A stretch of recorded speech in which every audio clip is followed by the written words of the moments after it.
अस्सलामुअलैकुम, आप देख रहे हैं ANY न्यूज नेटवर्क। मैं हूं मोहम्मद एहसन।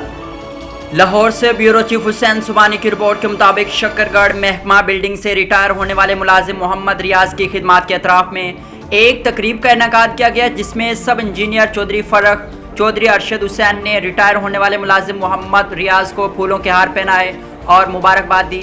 मोहम्मद रियाज ने अफसरान मुलाजमीन का शुक्रिया अदा किया। एक अहम खबर से आगाह करते हैं। शक्करगढ़ महकमा बिल्डिंग से रिटायर होने वाले मुलाजिम मोहम्मद रियाज की खिदमात के अतराफ में एक तकरीब का इनेकाद किया गया, जिसमें सब इंजीनियर्स चौधरी फरख चौधरी अरशद हुसैन ने रिटायर होने वाले मुलाजिम मोहम्मद रियाज को फूलों के हार पहनाए और मुबारकबाद दी। मोहम्मद रियाज ने अफसरान मुलाजमीन का शुक्रिया अदा किया।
बुलेटिन में फिल वक्त इतना। मजीद देखते रहिए ANY न्यूज नेटवर्क।